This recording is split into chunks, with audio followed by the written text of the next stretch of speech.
عباي قرع هاجراوت عباي قرع تساوا دفريتهم جغان ناسي برخت معلتيات هم جما اجراو غلغلت لنا هنا تزاربنا سوا زبال شم نعززه ان لك خمتناي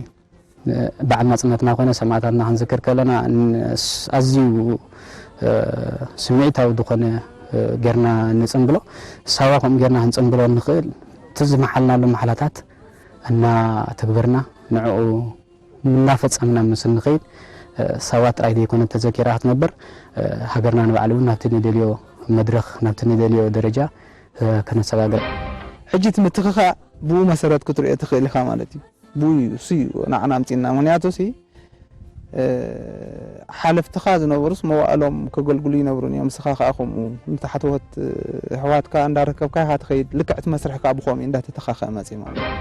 ابتي نايسوا مس وردنا جن انت تماهيره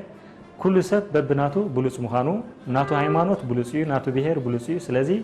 ناتكا خيت عبابخا ناي كالوت كينا اسكا ناي حبار هيوت كتمرع كم تخيل مالتي تماهيره نعفا انت زي تنبر ويساحل انت زي هلوسي قد لهزباو جنبار حق دو مخونه ويس مدمدمتا دو مرخبه زبل حتى يزمص سوا انت زي تنبر دعنت هاجر سرغوص دو مخونه نزبل حتو انا لك عبكم يزنا اصرخ كندل فتت وهابي تمتي درت ابو المساوي هاتي من تسرح ويا معبالتات ورو تسمع من سلطاني الحال سوا سوا كلاسيت من معبالهم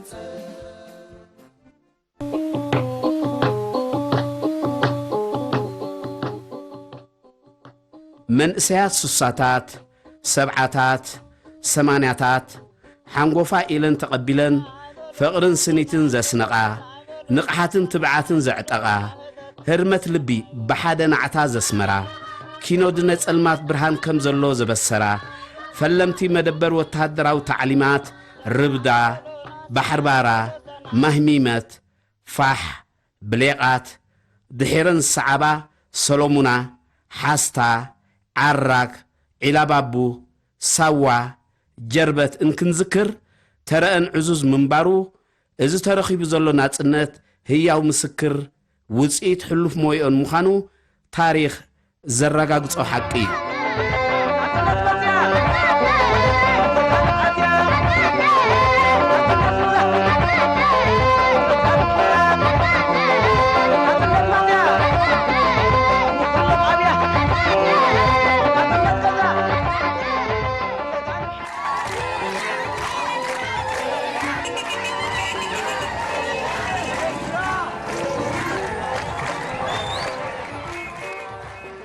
ناتنت والاكوا بحيلن صنعاتن حزبن تغادلاين هياو انتخونه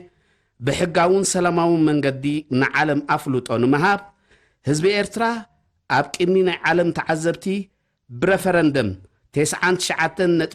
مئتاويت اون ناتنت ادميصيو شحقوا ناتنت ب24 غنبوت 93 بوغئي تيوج توسينن تلو كابلو معلتي إرترا لعلنتا زرقاقتت ناچا هجريا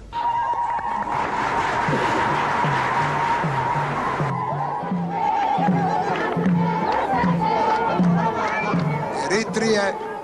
came to independence following a long struggle through a democratic act of self-determination. The United Nations is proud to have been associated with that process and with the birth of Eritrea as an independent nation.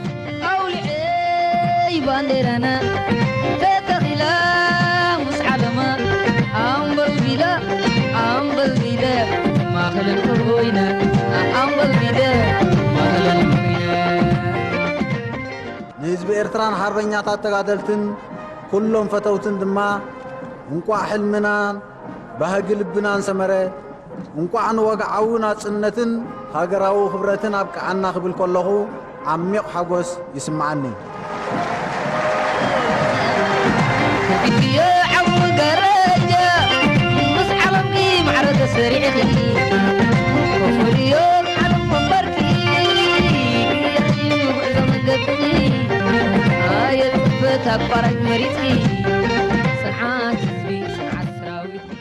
بالمسرات ኣብ 1993 ዝወፀ ኣዋጅ ሃገራዊ ኣገልግሎት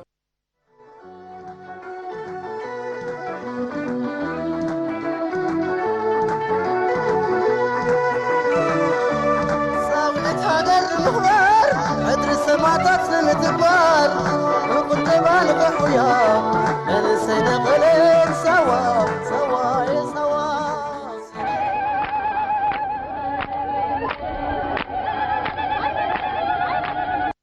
ዕድሚኡ ካብ 18 ክሳብ 40 ዓመት ዝኣኸለ ዜጋ ናብ ሳዋ ወሪዱ ናይ ዓመትን 6 ወርሕን ሃገራዊ ግቡኡ ክፍጽም እቶም ኣብ ሜዳ ዝነበሩ ኣባላት ክፍሊ ተዓሊምን ኣብ ኢትዮጵያ ዝነበሩ ኤርትራውያን ወተሃደራትን ንቐዳማይ ዙርያ ሃገራዊ ኣገልግሎት ንምስልጣን ኢሎም ጀሚሮም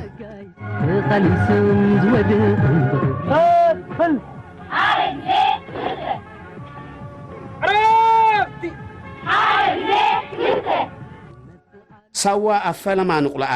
ዝኾነ ይኹን ዝተዋደደ ትሕቲ ቅርጺ ኣይነበራን ኣባላት ቀዳማይ ዙርያ ሃገራዊ ኣገልግሎት ንኹሉ መናባብሮ ክሕግዝ ኣብ ዝኽእል ግዝያዊ ትሕቲ ቅርጺ ኣብ ምውዳት ተጸምዱ ኣብ ቴንዳታትን ኣብ ተመሳሳሊ መጽለልን ተዓቂቦም ኣብ ጽዑቕ ፖለቲካውን ወተሃደራውን ትምህርታውን ማእተታውን ስራሕ ተዋፈሩ ድሕሪ 5 ኣዋርሕ ናይ ተዕሊም እዋናት ብዕለት 29 ወርሒ 12 1994 ተመሪቆም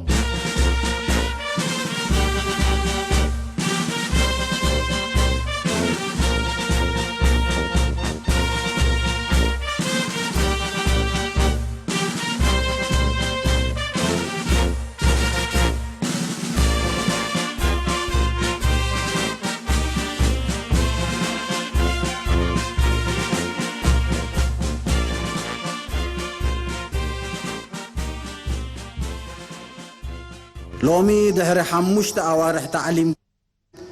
قداماي زوريا هاغراو أغلغلوت أبنم صومن أمرؤمن أمصيوم زلو لوطي هياو مسكر قم نجر نايت إعلامان مدبنيو إذا ناي فلما مسكرنا تزي كالي عبي عوت أمهناس هاغريو كم ناي كل تمنيت تعلمت قداماي زوريا زرأيو تجهات بلحي تصاورنتن صبوق دليتن كا زحبنن تسفا زهبنن زتعاممنني سوا سوا سوا سوا سوا سوا سوا سوا سوا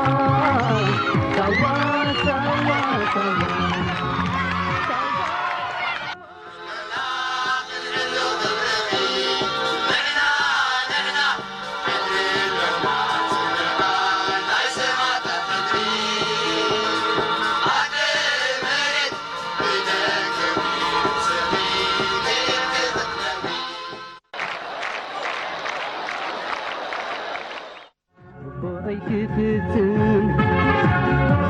دبوا سماتات كفلت لنن زنقتت مريت كفلت لنن زنقتت مريت لا لا لا لا لا لا ኣብቲ ከም ቀዳምነት ተወስደ ናይ ልምዓት መደባት እጃሞም ንምብርካት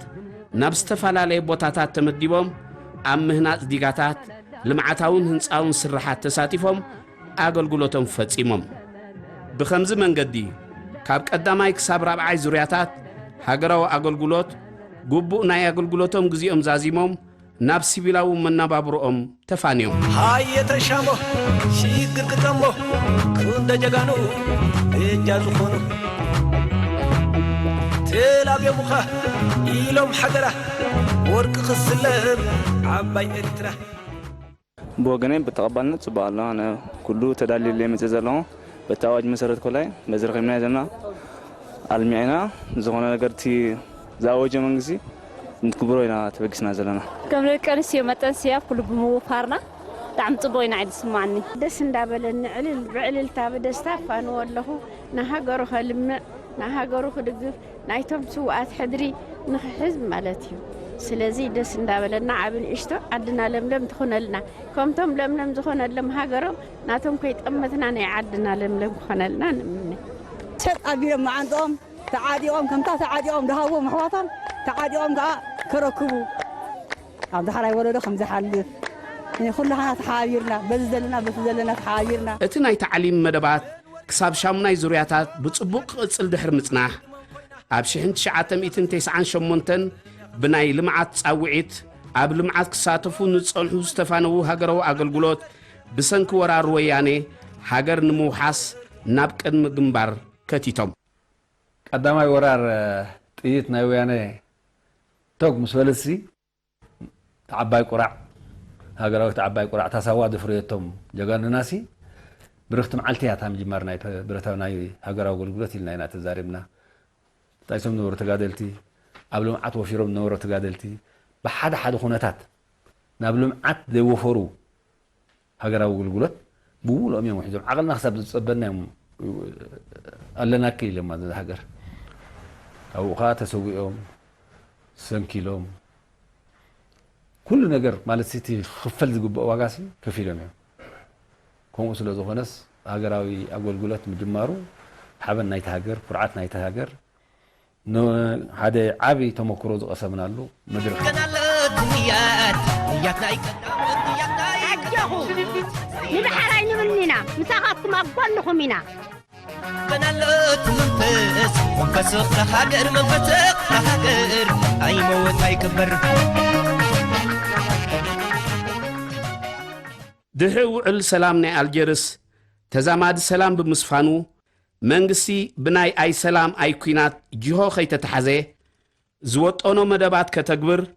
ኣብ 2002 ወፍሪ ዋርሳይ ከኣሎ ኣውዩ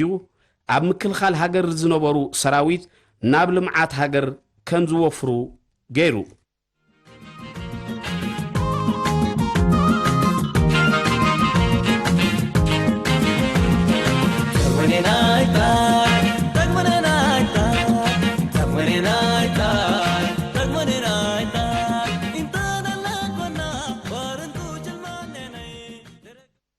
ኣብ ምጅማር 16 ዙርያታት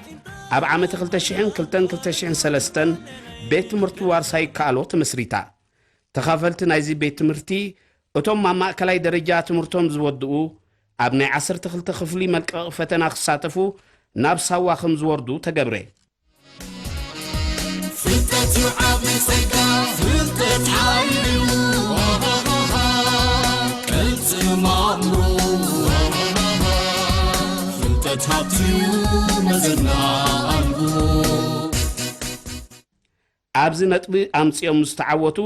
ናብ ኮሌጃት ከም ዝሳተፉ ዕድል ተኸፍተሎም ብዘይካዚ ኣባላት ሓይልታት ምክልኻል ናይዚ ዕድል ተኻፈልቲ ኾኑ ብመጀመርያ ነቲ ናይ ሳዋ ህይወት ክዝክሮ ከለኻ ንመጀመርያ እዋን ኢኻ ካብ ገዛኻ ወፂኻ ካብ ስድራኻ ተፈሊኻ ንዓመት ሙሉእ ኣብኡ ኮይንካ ተዓፂኻ ትመሃሮ ማለት እዩ ሕጂ ሓደ እሱ እናቱ ዝኾነ ፍሉይነት ኣለዎ ምክንያቱ ካብ ገዛኻ ወፂኻ ዘይተሓድር ዝነበርካ ኢኻ ወፂኻ ኣብኡ ትመሃር ማለት እዩ ምስ ኩሉ ትዘጋጥመካ ቻሌንጅስ ድማ ምስቶም ከማኻ ዝኾኑ መንእስያት ኮይንካ ንዕ ሓሊፍካስ ከመይ ጌርካ ኣብታ ማትሪክካ ተዓዊትካ ናብቲ ዝቕፅል ናይ ላዕለዋይ ደረጃ ናይ ትምህርቲ ትከታተል እዩ እቲ ቀንዲ ህይወትካ ወይ ከዓ ተኩረኻ ማለት እዩ ናብ ኮሌጅ ምስኣትኻ ድማኒ ናቱ ዝኾነ ፍሉይነት ኣለዎ ንሱ ድማኒ ሓደ ፍቲ ቀዳማይ ዓመት ምስኣትኻ በቲ ትደልየ ወይ ከዓኒ ናብቲ ክትመርፆ ደሊኻ ዘለኻ ዲፓርትመንት ዘእትወካ ካልእ ዝኾነ ጻዕሪ የድልየካ ማለት እዩ ኣብ ሳዋ እቲ ናይ ትምህርቲ ኩናት ፒር ኤዱኬሽን ዝበሃል ፕሮግራም ኣሎ እዚ ፒር ኤዱኬሽን ከዓ ንባዕለይ ኣነ ፒር ኤዱኬተር ናይ ፊዚክስ ነይረ ማለት እዩ ሕጂ እንታይ እቲ ንጥፈታት ዝያዳ እስኻ ኣፅኒዕካ ወይ ካብቶም መዛኑኻ ዝሓሸ ሓንቲ ርእስቲ ሒዝካ ትምህሮም ማለት እዩ ብዛዕባ እቲ ዘሎ ኣርእስታት ማለት እዩ ሳማራይዝ ጌርካ ቅድሚ ኣብ ሃይስኩል ዝተማሃርካዮ ብዝሓለፈ ዓመታት ዝተማሃርካዮ ሳማራይዝ ናይ ምግባር ማለት እዩ እዚ ኻ እንታይ ዓብ ፅልዋ እዩ ዘለዎ ምክንያቱ ሓደ መዘና ክምረካ ከሎ ዝያዳ ፀቕጢ የብልካን ድሌትካ ንክትሓትት ይሕግዘካ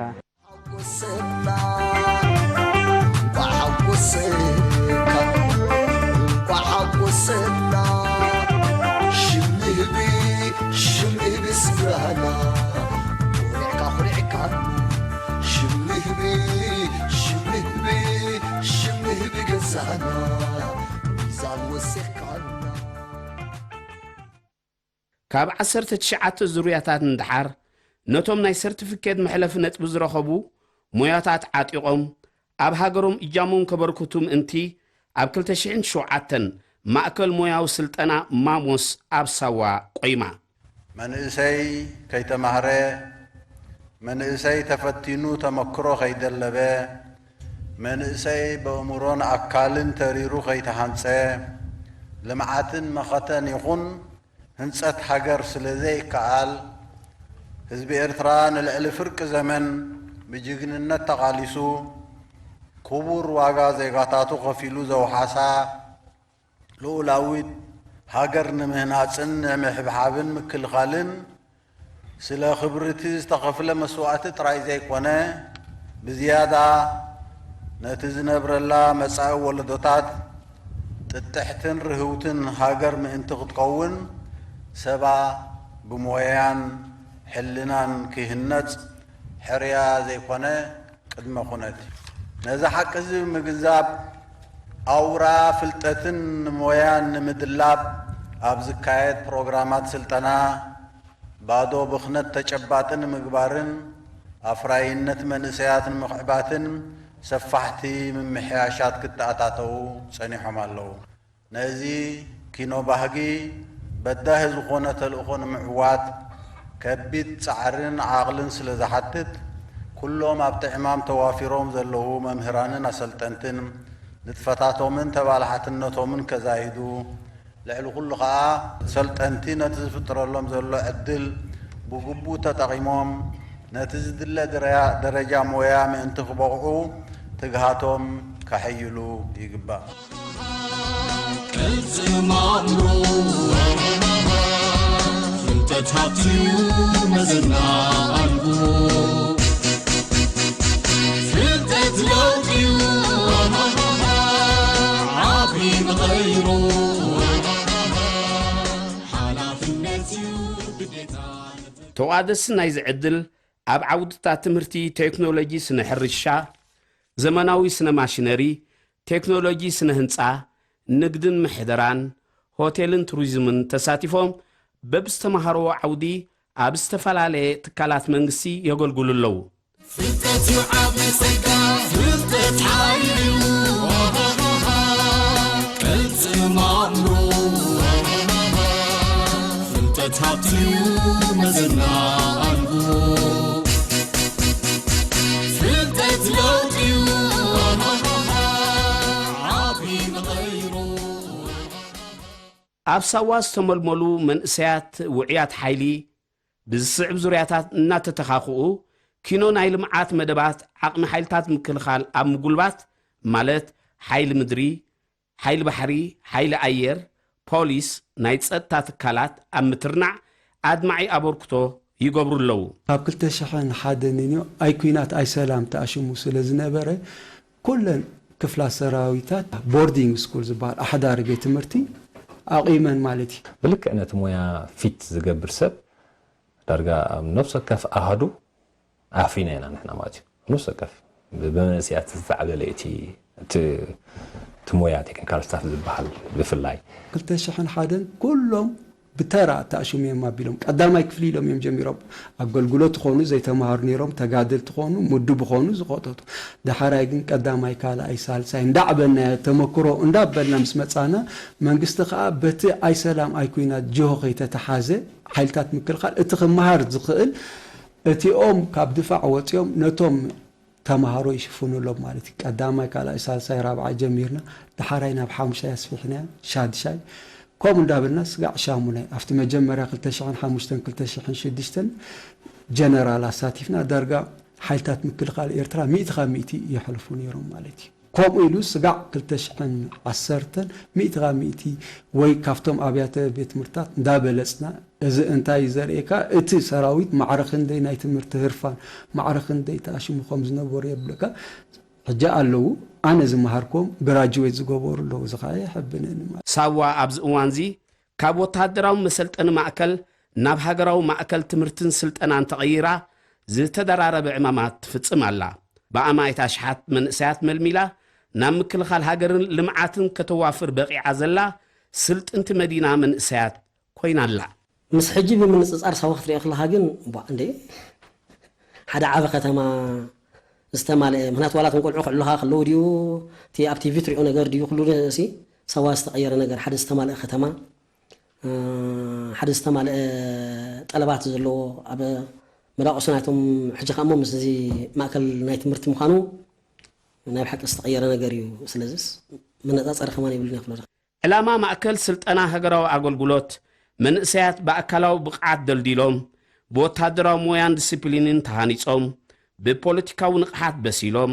ካብ ፀቢብ ትሕቲ ሃገራዊ ኣረኣያታት ሓራ ኮይኖም ብመንግስትን ህዝብን ንዝተነብረሎም ሓደራን እምነትን ንምፍጻም ቃለ ማሕላ ከም ዝፍጽሙ ብምግባር ናብ ስራሕ ምፍናው እዩ ኣነ ሻሂናዝ ኢብራሂም ተሳታፊት ሃገራዊ ኣገልግሎት ኣነ ኣሚር ጀማል ተሳታፊ ሃገራዊ ኣገልግሎት ንሃገረይ ኤርትራ ብሙሉእ ዓቕመይ ከገልግላ ንሃገረይ ኤርትራ ብሙሉእ ዓቕመይ ከገልግላ ካብ ኩሉ ፀቢብ ናይ ወገንን ሃይማኖትን ስምዒት ሓራ ብምዃን ካብ ኩሉ ፀቢብ ናይ ወገንን ሃይማኖትን ስምዒት ሓራ ብምዃን ንሓድነት ህዝቢ ኤርትራ ክሕሉን ከማዕብልን ንሓድነት ህዝቢ ኤርትራ ክሕሉን ከማዕብልን ንዕላማታት ሃገራዊ ኣገልግሎት ክሰርሕ ንዕላማታት ሃገራዊ ኣገልግሎት ክሰርሕ እምንቲ እሙን ጽንዕቲ ጻዕረኛ ሓቀኛ ውፊቲ ወራሲት ሕድሪ ጀጋኑ ስዋኣትና ክኸውን ውፉይ ወራሲ ሕድሪ ጀጋኑ ስዋኣትና ክኸውን ብስም ስዋኣት ኣብ ቅድሚ ህዝበይን መንግስተይ ንምሕል ኣለኹ ብስም ስዋኣት ኣብ ቅድሚ ህዝበይን መንግስተይ ንምሕል ኣለኹ ብስም ስዋኣት ኣብ ቅድሚ ህዝበይን መንግስተይ ንምሕል ኣለኹ ብስም ስዋኣት ኣብ ቅድሚ ህዝበይን መንግስተይ ንምሕል ኣለኹ ብስም ስዋኣት ኣብ ቅድሚ ህዝበይን መንግስተይ ንምሕል ኣለኹ ብስም ስዋኣት ኣብ ቅድሚ ህዝበይን መንግስተይ ንምሕል ኣለኹ ኣብ ውሽጢ 25 ዓመታት ኣብ ሳዋ ሰልጢኖም ዝወፁ ልዕሊ ፍርቂ ሚልዮን ዝኾኑ መንእሰያት ሕድሪ ኣያታቶም ተቐቢሎም ኣብ ምክልኻል ሃገር ዋልታን ሴፍን ኮይኖም ኣብ ወፍሪ ልምዓትን ህንፀትን ብሞይኦምን ረሃፆምን ሃገር ኣልሚዖምን ሃኒፆምን ሳዋ ማለት ኤርትራ እያ ኣብ ሳዋ ምስ መፅኻ ግን ሓደ እቲ ፍሉይነት እንታይ እዩ ኤሪትራ ከም ኤሪትራ ኣብኡ ስለ ትረኸበ ሓደ ብዙ ዓይነት ተመክሮ እዩ ዘሎ ሓደ ሶሻላይዝ ምዃን ምስ ሰባት ናይ ምቅርራብ ምስ ሰባት ሓቢርካ ናይ ምንባር ቀሊል ኣይኮነን ምክንያቱ እታ ንእሽተይ ኤሪትራ ኣብ ሳዋ መፅያላ ማለት እዩ ኣብ ሳዋ ክምክሮካ ዝኾኑ ነገር እንተሃልዩ ሓደ ፖለቲካዊ ትምህርቲ ክትመሃር ኢኻ ብኡ ኣቢልካ ሃገርካ ክትፈልጥ ብሄራትካ ትፈልጥ እዞም ዝበልኩኻ ኣምራት ምስ ፈለጥካ ኢኻ ሃገራዊ ሰብ ክትኮን ትኽእል ማለት እዩ ብሄርካ ወይ ከዓ ኣብ ውሽጢ ሃገርካ ዘለዉ ብሄራትን ሕብረተሰብን ኣነባብሮምን ልምዶምን ፖለቲካዊ ባህሊ ናይቲ ኣብዚ ስልጣን ዘሎ መንግስቲ ወይ ከዓ ህዝባዊ ግንባር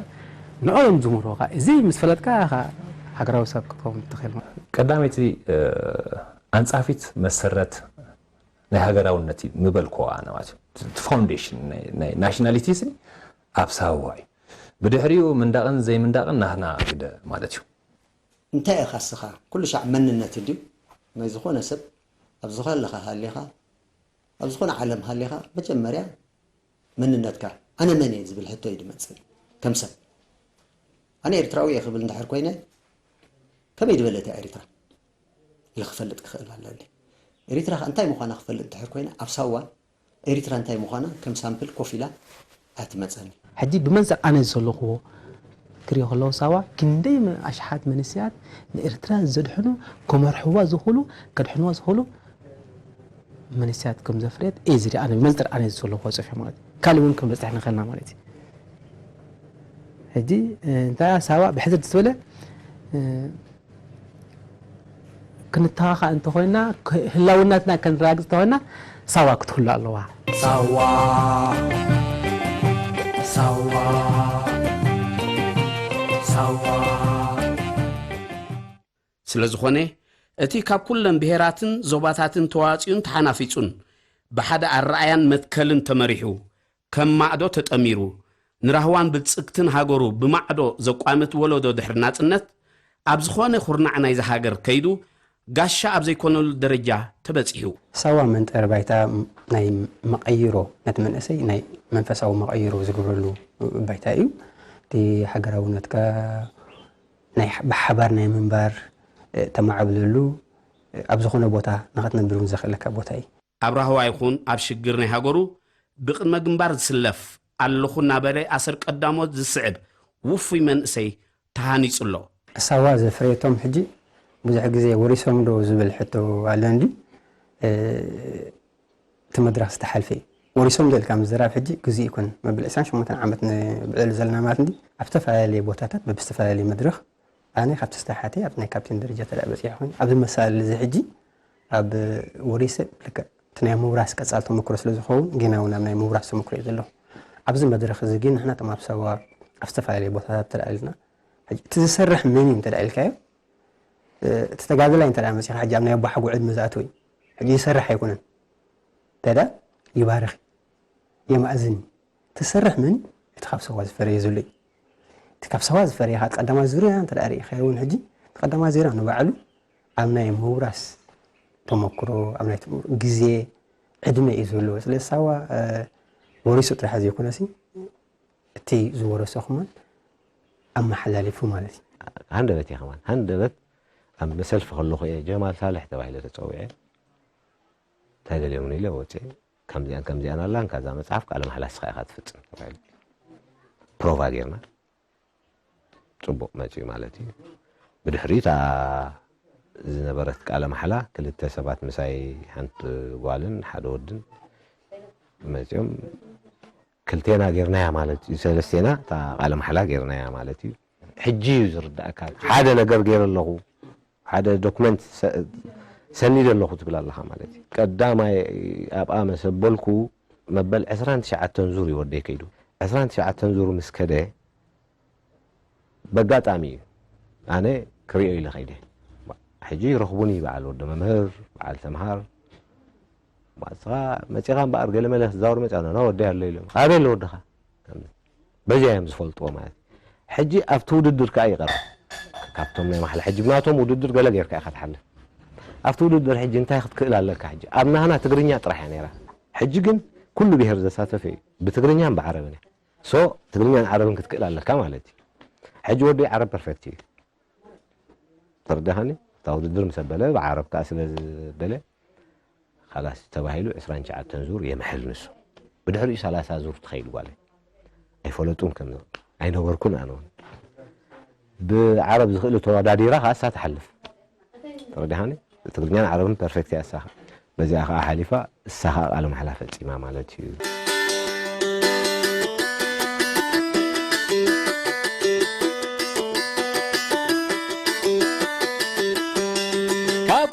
ካብ ንፋስ ካብ ናይ ቀትሪ ፀሓይ